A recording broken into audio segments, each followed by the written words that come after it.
नमस्कार दोस्तों, मेरे YouTube channel online Hindi teaching with Shiv sir में आप सभी का बहुत बहुत स्वागत है। आज हम सभी वेस्ट बंगाल बोर्ड में जो हिंदी की पुस्तक है साहित्य मेला, उसमें श्रम की प्रतिष्ठा निबंध के अभ्यास को पूरा करेंगे। पिछली वीडियोज में हम सभी ने श्रम की प्रतिष्ठा, जो कि आचार्य विनोबा भावे द्वारा रचित है, इसके पाठ को अच्छी तरीके से रीडिंग किया था और इसकी व्याख्या को बहुत सुंदर तरीके से हमने समझा। आज हम सभी इसके अभ्यास को पूरा करेंगे। तो देखते हैं वस्तुनिष्ठ प्रश्न। वस्तुनिष्ठ प्रश्न में पहला प्रश्न है, श्रम की प्रतिष्ठा किस विधा की रचना है? आप जानते हैं कि श्रम की प्रतिष्ठा निबंध विधा की रचना है। आप निबंध में टिक मारेंगे। ख नंबर प्रश्न है, श्रम की प्रतिष्ठा के लेखक का नाम क्या है? बिल्कुल सही, आचार्य विनोबा भावे। 3 नंबर जो उत्तर है ख का, आचार्य विनोबा भावे, इसमें आप टिक मारेंगे। ग नंबर प्रश्न है, जो शख्स पसीने से रोटी कमाता है वह हो जाता है, क्या हो जाता है? आपने पढ़ा, धर्म पुरुष हो जाता है। आज समाज में किसकी प्रतिष्ठा नहीं है? श्रम की। उत्तर लगाएंगे आप, आज समाज में श्रम की प्रतिष्ठा नहीं है। लघुत्तरी प्रश्न में आएंगे। 1 नंबर है, आचार्य विनोबा भावे का वास्तविक नाम क्या था? उत्तर लिखेंगे विनायक राव भावे। आप सभी ने यहाँ पर, मैं आपकी सुविधा के लिए यहाँ पर उत्तर को लिख दे रहा हूं ताकि आप अच्छी तरीके से उसको समझ सकें। नाम था विनायक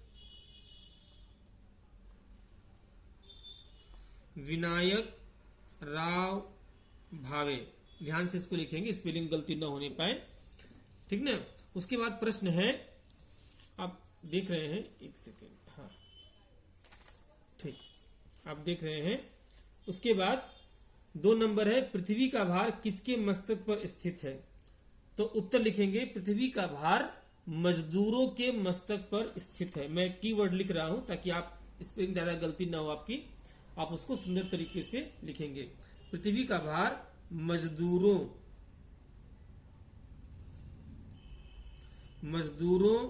के मस्तक पर स्थित है। मैं कीवर्ड दे रहा हूं, आप इसको पूरा लाइन बनाएंगे कि पृथ्वी का भार मजदूरों के मस्तक पर स्थित है।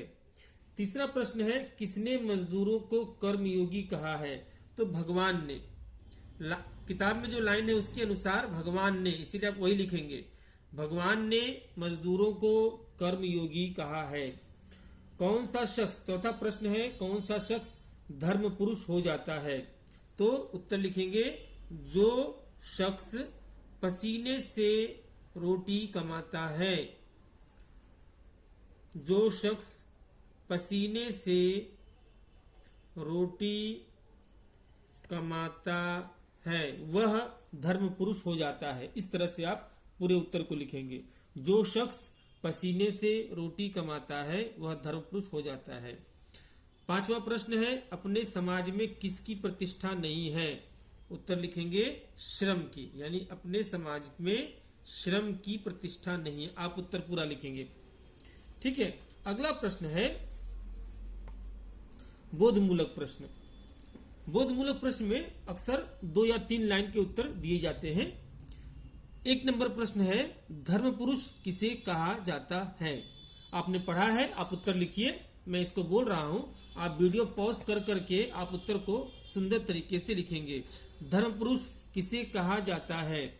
आप उत्तर लिखेंगे, जो शख्स पसीने से रोटी कमाता है। जो शख्स पसीने से रोटी कमाता है वह धर्म पुरुष कहा जाता है। उसके बाद, कौन से लोग हैं जो खा सकते हैं और आशीर्वाद दे सकते हैं, काम नहीं कर सकते? आपने निबंध में पढ़ा, ज्ञानी, ध्यान देंगे, ज्ञानी लोग खा सकते हैं, आशीर्वाद दे सकते हैं, काम नहीं कर सकते। ये लाइन उत्तर आप लिखेंगे।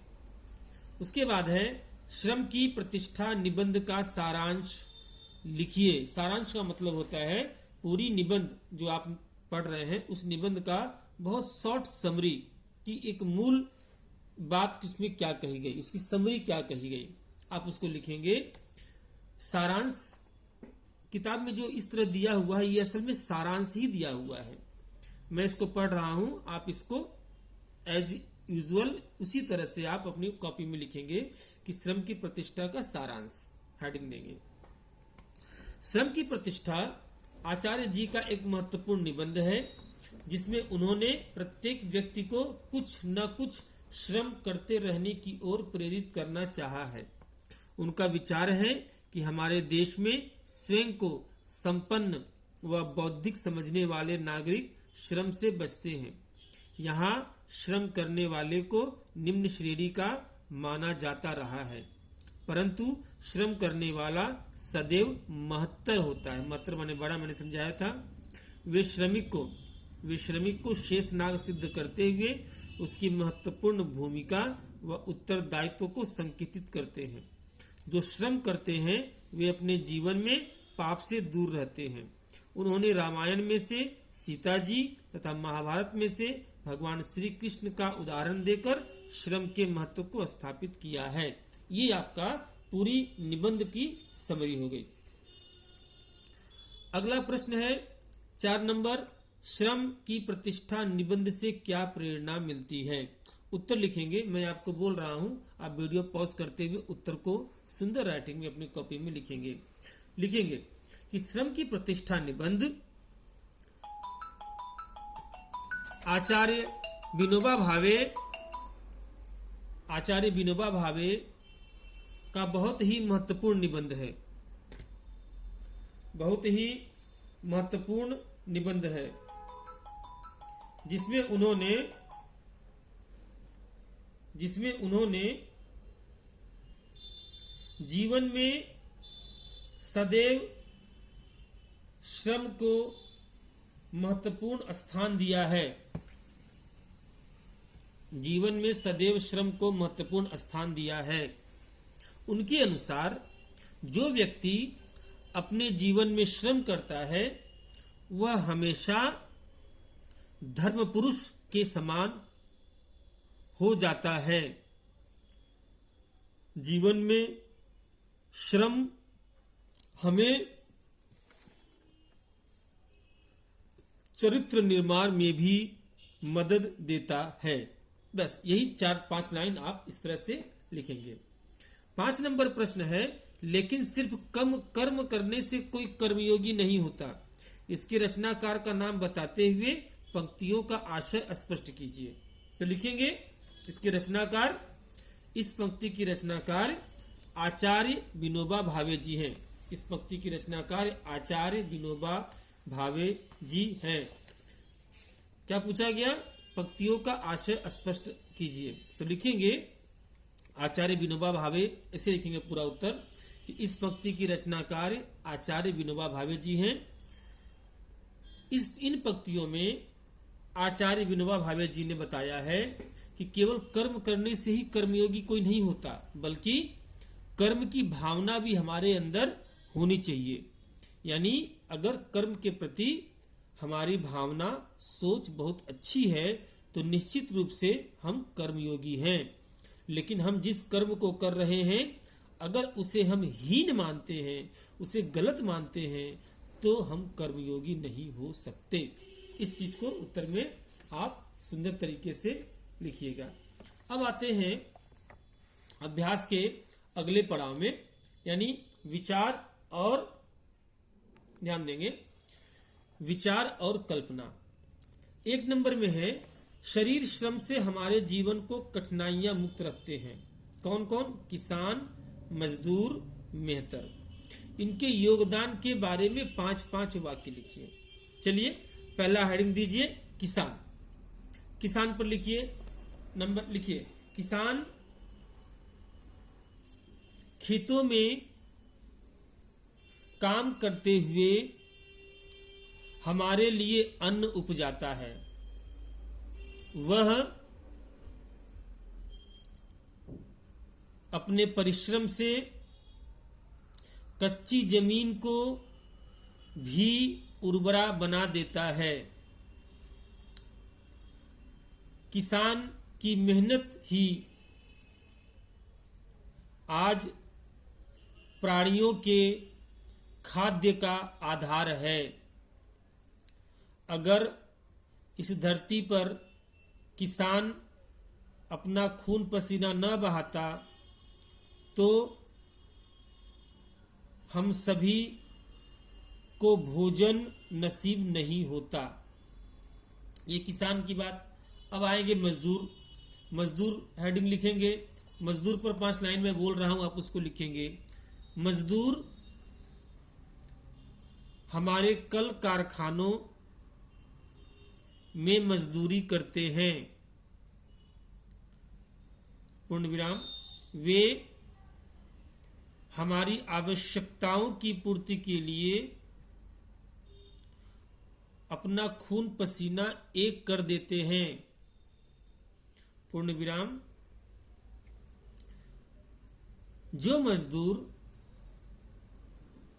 परिश्रम को पूजा समझकर करते हैं वे सचमुच धर्म पुरुष कहलाने के लायक हैं।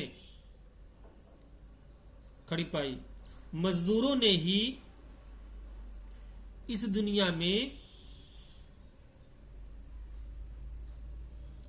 जीवन को इतना सुविधाजनक बनाया है। खड़ी पाई हो गया। अब तीसरा जो टॉपिक देंगे वो लिखेंगे मेहतर। लिखेंगे, हेडिंग लिखेंगे, उसके बाद लिखेंगे मेहतर पर 5 लाइन। मेहतर हमारे समाज का वह इंसान होता है जो हमारी गंदगी को साफ करता है। खड़ी पाई। वह बिना किसी संकोच के हमें और हमारे समाज को बीमारियों से बचाता है। खड़ी पाई। मेहतर हमारी गंदगी को हमारी बस्ती से दूर करके रोग मुक्त बनाता है। खड़ी पाई। ये इस तरह से आप इन किसान, मजदूर, मेहतर, इसके 5-5 वाक्य हो जाएंगे। अब अगला टॉपिक है विचार और कल्पना में परिश्रम सफलता की कुंजी है। इस विषय पर कक्षा में अपने शब्दों में वक्तव्य दे। तो ये आपको ध्यान दे, कुछ लाइन में बता रहा हूं, आप इसको लिख सकते हैं और इस पर जो है आप इसको जो है इसका उत्तर आप इस रूप में लिखेंगे। कुंजी का मतलब होता है चाबी, कि परिश्रम ही हमारे जीवन में सफलता की चाबी है। किस रूप में? तो कुछ लाइन आप लिख सकते हैं कि परिश्रमी व्यक्ति के जीवन में भले ही कितनी बड़ी मुश्किल क्यों ना आए, वह परेशान नहीं होता, वह हैरान नहीं होता, बल्कि परिश्रम से, अपनी मेहनत से वह हर मुश्किल का सामना करने में सक्षम होता है। और भी लिखेंगे कि मेहनत करने से व्यक्ति के अंदर अच्छे चरित्र का निर्माण होता है। मेहनती व्यक्ति परिश्रम के महत्व को समझता है, इसलिए वह कभी किसी के साथ धोखा नहीं करता। सफलता पाने के लिए वह कोई गलत तरीका नहीं अपनाता। वह उन्हीं चीजों को हासिल करता है जो उसने परिश्रम से पाई हुई है ना। खड़ी पाई। ये लिखेंगे। फिर लिख सकते हैं आप कि परिश्रमी व्यक्ति कभी भाग्य के सहारे बैठकर नहीं रहते, बल्कि अपनी मेहनत से वे स्वयं भाग्य का निर्माण करते हैं। ठीक ना। वे परिश्रम को ही अपने जीवन की पूजा समझते हैं। इस रूप में आप जो है इस टॉपिक को कंप्लीट करेंगे। जो मैंने बताया उसे लिखने का प्रयास करेंगे वीडियो को पॉज करते हुए। आगे देखेंगे निम्नलिखित शब्दों का, भाषा बोध में हम लोग आते हैं। अब निम्नलिखित शब्दों का वाक्यों में प्रयोग कर लिंग निर्णय कीजिए। कि आपको लिंग बताना है, ये जो शब्द हैं इनका वाक्य प्रयोग करना है, वाक्य बनाने हैं इन शब्दों के ऊपर, और इस पर आपको ये पुल्लिंग है या स्त्रीलिंग है इसको आपको डिसाइड करना होता है। भाषा बोध की जो टॉपिक होते हैं इसको इस क्लास में या घर में अक्सर छोड़ दिया जाता है, लेकिन मेरा ये रिक्वेस्ट है आप सभी से कि आप इसे अवश्य करें। इसे करने से आपके हिंदी पढ़ने की लिखने की क्षमता बहुत अच्छी तरीके से विकसित होती है। तो आते हैं पहले टॉपिक के ऊपर। देखिए, पृथ्वी, हेडिंग देंगे पृथ्वी, आप उसका वाक्य प्रयोग कीजिए। मान लीजिए पृथ्वी हमारी माता के समान है, यानी क्या स्पष्ट हुआ? स्त्रीलिंग। इसको आप लिखेंगे स्त्रीलिंग, पृथ्वी हमारी माता के समान है, और इस पर आप लिखेंगे स्त्रीलिंग, ये स्त्रीलिंग है। उसके बाद कर्मयोगी लाइन, इसका वाक्य प्रयोग करें। कर्मयोगी सदैव अपने कर्म में तत्पर रहते हैं, क्या बना? ये पुल्लिंग है। उसके बाद तालीम, कि अच्छी तालीम से ही अच्छे व्यक्तित्व का निर्माण होता है, तालीम क्या बना? स्त्रीलिंग। प्रतिष्ठा, हमें अपनी प्रतिष्ठा पर आंच नहीं आने देनी चाहिए, यानी प्रतिष्ठा कौन सा शब्द है? प्रतिष्ठा स्त्रीलिंग शब्द है। मजदूर, मजदूर के श्रम पर ही, वाक्य बनाएंगे, मजदूर के श्रम पर ही समाज का विकास संभव है। मजदूर कौन सा निकला? पुल्लिंग, मजदूर पुल्लिंग है। इज्जत, हम सभी को अपनी इज्जत प्यारी होती है, यानी इज्जत क्या वर्ड निकला? इज्जत स्त्रीलिंग निकला। व्यवस्था, अच्छी समाज व्यवस्था, अच्छी समाज व्यवस्था में अच्छे चरित्र का निर्माण संभव होता है, यानी व्यवस्था क्या निकली? स्त्रीलिंग शब्द निकली। तो पृथ्वी स्त्रीलिंग, कर्मयोगी पुल्लिंग, तालीम स्त्रीलिंग, प्रतिष्ठा स्त्रीलिंग, मजदूर पुल्लिंग, इज्जत स्त्रीलिंग, व्यवस्था स्त्रीलिंग। इस रूप में आप इसका वाक्य प्रयोग जो मैंने बताया, वीडियो एक बार रिवाइंड करते हुए इसको वाक्य में प्रयोग करेंगे। अब आती है कारक विभक्ति। 2 नंबर दिया है, निम्नलिखित वाक्यांश में आए कारक विभक्तियों का नाम लिखिए। तो आप जानते हैं कारक 8 प्रकार के होते हैं, कर्ता, कर्म, करण, संबोधन, अपादान, संप्रदान, इस तरह से 8 कारक होते हैं। कभी हम उसका कारक के वीडियो बनाएंगे तो उसमें अच्छी तरीके से कारक चर्चा करेंगे, लेकिन अभी संक्षेप में हमको समझना है कि विभक्ति यानी जो संज्ञा का क्रिया के साथ जो संबंध होता है उसको विभक्ति बोलते हैं, जो संबंध का बोध कराता है, ये कारक है। और उसको ये जोड़ने वाले जो शब्द होते हैं, योजक शब्द, वो विभक्तियां कहलाते हैं। रामायण में भी कहानी है, तो में कौन सा कारक हुआ? ये अधिकरण कारक है। क्या लिखेंगे? अधिकरण कारक। मैं यहां पर आपकी सुविधा के लिए थोड़ा सा यहां पे इसको लिख दे रहा हूं ताकि आपको असुविधा ना हो। यहां पर जैसे मान लीजिए ये रामायण में भी कहानी है, तो यहां पर में क्या है? में है अधिकरण कारक। ये आपको दिखाई शायद पड़ रहा हो अभी, हाँ ठीक है, ये अधिकरण कारक। में क्या है? अधिकरण कारक है। फिर क्या दिया गया? सीता का जाना कैसे होगा? का, तो का कौन सा कारक है? का है संबंध कारक। का लिख के लिखेंगे संबंध कारक। फिर है धर्मराज ने राजसूय यज्ञ, ध्यान देंगे इसको, हाँ ये दिखाई पड़ रहा ठीक से। धर्मराज ने राजसूय यज्ञ किया था, तो धर्मराज ने यहां पर ने क्या है? कर्ता कारक, ये कर्ता कारक, ध्यान देंगे इसको, ये कर्ता कारक। फिर बूढ़ों को काम से मुक्त रहना ही चाहिए, तो यहां पर 2 है, बूढ़ों को, तो ये जो को है ये है संप्रदान कारक, और बूढ़ों को काम से मुक्त रहना चाहिए, ये जो से है काम से, ये तुम्हारा, ये आपका हो गया अपादान कारक, क्योंकि अलग हो रहे, काम से अलग होने का भाव है, इसीलिए यहां पर हो जाएगा अपादान कारक। ध्यान देंगे आप इसको कि ये संप्रदान कारक और ये हो गया से अपादान कारक। ठीक है, ये चीजें है। अगला टॉपिक आते हैं, निम्नलिखित शब्दों के विपरीतार्थक शब्द लिखिए। विपरीतार्थक का मतलब होता है विलोम शब्द। तो पृथ्वी ध्यान देंगे यहाँ पर पृथ्वी, एक सेकेंड, हाँ ऐसे आएगा, हाँ ठीक है। पृथ्वी, तो पृथ्वी का विलोम क्या होगा, ध्यान देंगे, मैं यहाँ पे लिख रहा हूं, आप लिखेंगे। पृथ्वी का विलोम होगा आकाश।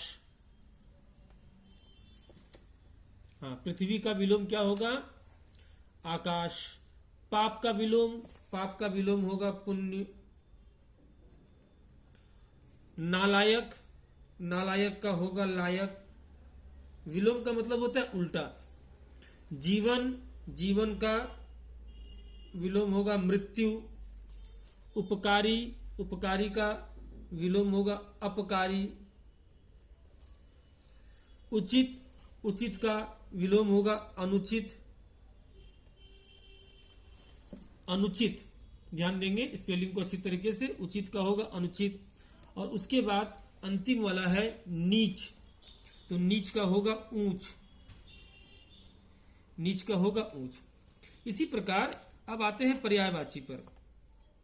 अंतिम आपका अभ्यास दिया पर्यायवाची, निम्नलिखित 4 नंबर निम्नलिखित, हाँ, शब्दों के पर्यायवाची शब्द लिखिए। पृथ्वी, दो पर्यायवाची बता रहा हूं आपको।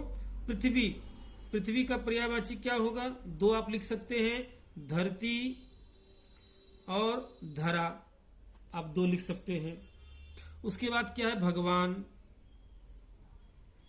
भगवान का भी 2 लिख लीजिए। ईश, बड़ी होगा, बड़ी और तालब विश्व।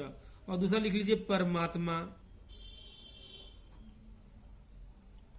उसके बाद रात, रात का भी 2 पर्यायवाची लिख लीजिए, रजनी और लिख लीजिए निशा।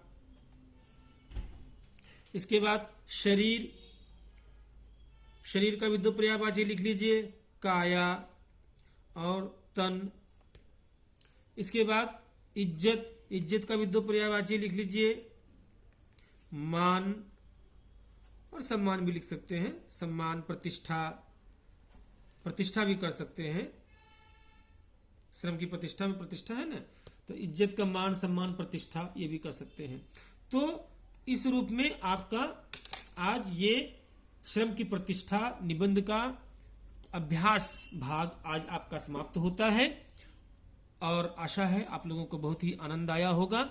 अगर ये वीडियो आप लोगों को अच्छा लगे तो निश्चित रूप से आप इसे, मेरे चैनल को सब्सक्राइब करें और इसे अपने अन्य सहपाठियों के साथ शेयर करें और लाइक करें। आप सभी को बहुत बहुत धन्यवाद।